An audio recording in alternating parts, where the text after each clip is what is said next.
क्रोनस 1.4 kV inverter की क्या setting होती है और ये मैनुअल आपको इन्वर्टर के साथ देखने को मिलता है। इस मैनुअल को पढ़ते हुए आप अपने इन्वर्टर की बेहतर सेटिंग किस तरह से कर सकते हैं, यहाँ पर इनका क्या मतलब होता है, आज हम इसी को डिस्कस करने जा रहे हैं।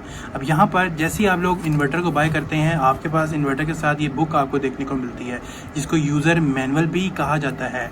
अब इस मैनुअल के अंदर यहाँ पर पेज नंबर 8 के ऊपर आपको यहाँ पर ये सेटिंग देखने को मिलती है, ठीक है, जिसके अंदर सारे प्रोग्राम लिखे हुए हैं। आज हम लोग इनको डिस्कस करने जा रहे हैं। अब सबसे पहले भाई वीडियो को जल्दी से लाइक और सब्सक्राइब कर दें, क्योंकि इस तरह की इन्फॉर्मेशन आपको पूरे यूट्यूब के ऊपर कहीं पर भी देखने को नहीं मिलेगी। अब यहाँ पर जो पहले नंबर पर हमें सेटिंग देखने को मिलती है, ये हमारी है 00 सेटिंग, ठीक है। अब सेटिंग में जाने के लिए भाई आप अपने एंटर का बटन लॉन्ग प्रेस कर सकते हैं, आप सेटिंग में आ जाएंगे। अब यहाँ पर पहले नंबर की जो सेटिंग है वो 0 की है, इसका मतलब कुछ भी नहीं, ठीक है। यहाँ पर 01 की जो सेटिंग है, इसके अंदर वो हमसे पूछ है कि क्या आप अपने इन्वर्टर को पहले यूपीएस से अपने घर को चलाना चाह रहे हैं, इन्वर्टर से चलाना चाह रहे हैं, या आप अपनी बैटरी के ऊपर अपना प्रायोरिटी लोड डालना चाह रहे हैं। अब यहाँ पर अगर आप इसको यूईआई के ऊपर रखते हैं, पहली वाली सेटिंग को यूईआई के ऊपर रखते हो, तो इसका मतलब ये हुआ कि आपका जो घर है वो पहले आपका जो इन्वर्टर है वो आपकी बैटरी को पहले आपके वापडा के लोड से चार्ज करेगा, जो आपकी ग्रिड की सप्लाई आ रही है वहाँ से चार्ज करेगा। उसके बाद आपका जो सोलर है और उसके बाद जो आपकी बाकी चीज़ें हैं वो यहाँ पर यूज़ होगी। तो यूटिलिटी फर्स्ट का मतलब ये हुआ कि यहाँ पर यूटिलिटी की पावर जो है, यूटिलिटी का मतलब कि जो आपकी वापडा की पावर है वो पहले यहाँ पर यूज़ होने वाली है। दूसरे नंबर के ऊपर यहाँ पर सब है, सब का मतलब सोलर फर्स्ट।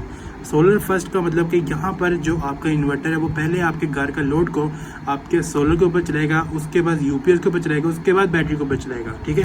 अब थर्ड नंबर के ऊपर आपके पास SBU आ जाता है, इसका मतलब पहले सोलर के ऊपर चलाएगा, उसके बाद बैटरी के ऊपर शिफ्ट कर देगा। जब सोलर से करंट कम हो जाएगा फिर बैटरी के ऊपर शिफ्ट करेगा, उसके बाद आपका यूटिलिटी के ऊपर आ जाएगा, यानी कि वापडा के ऊपर आ जाएगा। अब दूसरे नंबर के ऊपर हमारे पास सेटिंग आ जाती है यहाँ पर मैक्सिमम चार्जिंग करंट वाली। अब ये वो सेटिंग है जो कि सोलर के ऊपर डिपेंड करती है।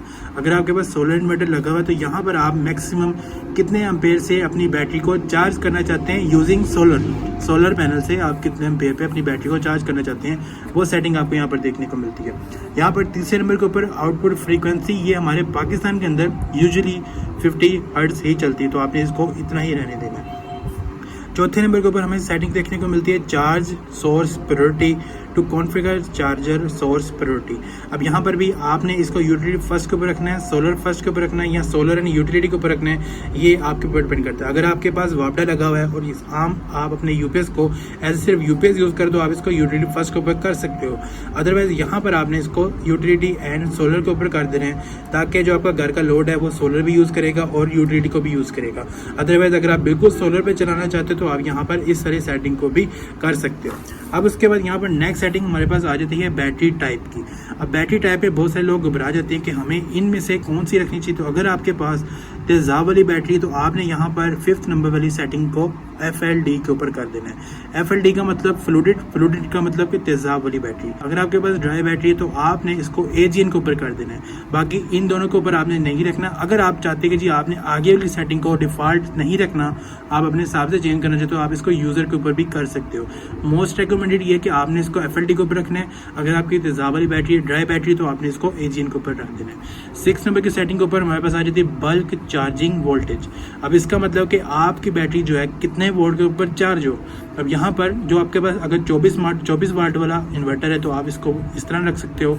अगर आपके पास 12 वाट वाला इन्वर्टर है तो आप इसको 14.1 के ऊपर रख सकते हो। This is the default setting, ये डिफ़ॉल्ट सेटिंग है। अगर आप यहाँ पर यूज़र के ऊपर करते हो तो आप इस सेटिंग को चेंज भी कर सकते हो। 7वें नंबर के ऊपर हमारे पास आ जाता है फ्लोटिंग चार्जिंग वोल्टेज। अब इसका मतलब कि अगर आपकी बैटरी अच्छा आपको बैकअप नहीं दे रही तो आप फ्लोटिंग करंट को बढ़ा सकते हो, लेकिन फ्लोटिंग करंट तब आपका बढ़ेगा जब आप अपनी 5th नंबर वाली सेटिंग को यूज़र के ऊपर रखोगे। यूज़र के ऊपर नहीं रखोगे तो आपकी ये चीज़ आगे नहीं जा सकती। ये आपकी बाय डिफ़ॉल्ट 13.5 के ऊपर सेट होगी। अगर आपके पास 12 वाट वाला मॉडल है, अगर 24 वाट वाला मॉडल है तो 27.0 के ऊपर आपकी ये सेटिंग सेट होगी। तो यहाँ पर अगर आप यूज़र के ऊपर इसको करते हो तो आप इसको बढ़ाकर 14.2 के ऊपर भी लेकर जा सकते हो। इससे होगा कि आपकी जो बैटरी की ग्रेविटी है वो बेहतर हो जाएगी और आपका जो ओवरऑल आउटपुट है वो आपको अच्छा देखने में मिलेगा। अब उसके बाद 8वें नंबर की हमारे पास सेटिंग आ जाती है कट ऑफ वोल्टेज, कि आपकी बैटरी के अंदर कितने वोल्टेज रह जाएं कि आपका यूपीएस इन्वर्टर इन्वर्टर आपके लोड को बंद कर दे। अब इसके अंदर यहाँ पर 1.2 kVA के अंदर आपको ये सेटिंग देखने को मिलती है, 2.4 kVA के अंदर आपको ये सेटिंग देखने को मिलती है। अब यहाँ पर मोस्ट रिकमेंडेड ये कि आप यहाँ पर इसकी जो डिफ़ॉल्ट सेटिंग है आप उसको उतना ही रहने दें, इससे नीचे आपने इसको नहीं लेकर जाना है, क्योंकि ये आपकी बैटरी के लिए यहाँ पर हार्मफुल हो सकता है। यहाँ पर इसको 9.9 वोल्ट के ऊपर करें। 9.9 वोल्ट का मतलब कि जब आपकी बैटरी के अंदर 9.9 वोल्ट रह जाएंगे, आपका इन्वर्टर आपके घर के लोड को बंद कर देगा। यहाँ पर 9 नंबर के ऊपर में सेटिंग देखने को मिलती है एसी चार्जिंग करंट की, कि आप कितने एम्पेयर के ऊपर अपनी बैटरी को चार्ज करना चाहते हैं, यूईआई के ऊपर यानी कि यूटिलिटी के ऊपर।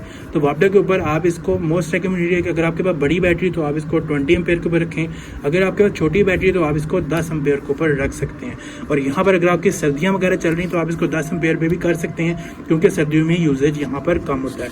अब जारी बात है, जब आप इसको 10 एम्पेयर के ऊपर करोगे, आपकी जो चार्जिंग है वो यहाँ पर स्लो होने वाली है। 10वें नंबर के ऊपर हमारे पास सेटिंग आ जाती है यहाँ पर SBU की, ये भी हमारे पास सोलर की सेटिंग आ जाती है। तो यहाँ पर इसको भी आपने डिफ़ॉल्ट रहने देना है। अगर आप सोलर वगैरह का यूज़ करें तो आपने इसको बिल्कुल भी नहीं छेड़ना। 11वें नंबर के ऊपर हमारे पास यहाँ पर बैटरी की फुली चार्ज की सेटिंग आ जाती है कि आपकी बैटरी कितने नंबर के ऊपर चार्ज हो, कितने वोल्ट जब उसके अंदर आ जाए तो वो फुली चार्ज हो जाए। तो यहाँ पर 12.5 वोल्ट लिखा हुआ है, आप इसको बढ़ा भी सकते हो अगर आपने अपनी या 5वें नंबर की सेटिंग को यूज़र के ऊपर रखा हुआ है तो। उसके बाद यहाँ पर 12वें नंबर की सेटिंग है AC इनपुट वोल्टेज के, यहाँ पर आपके कितने वोल्टेज वगैरह रह जाएँ। तो अगर आपके पास गांव वगैरह में रहते हो तो आप यहाँ पर इसको नैरो के ऊपर भी कर सकते हो, NFU के ऊपर भी कर सकते हो। अगर आप किसी सिटी वगैरह में रहते हो तो यहाँ पर आप इसको वाइट के ऊपर भी रख सकते हो।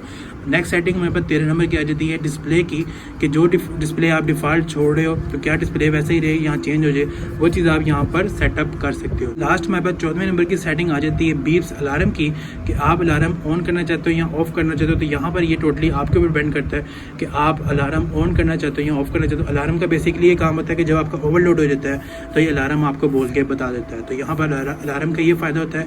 उसके बाद हमारे पास भाई कोई भी सेटिंग नहीं आती, क्योंकि अब इस इन्वर्टर के अंदर हमें कोई फ़ैन की सेटिंग देखने को नहीं मिलती कि हम फ़ैन को इसके बंद कर लें या ना बंद कर सकें। तो उम्मीद करते हैं कि भाई आपको आज की वीडियो चीज़ों को लाइक करें, चैनल पे पहली बार है तो चैनल को सब्सक्राइब कर दें और साथ वाले बेल आइकन दबा दें। मिलते हैं अपनी नेक्स्ट वीडियो में, अपना ख्याल रखें, अल्लाह हाफ़िज़।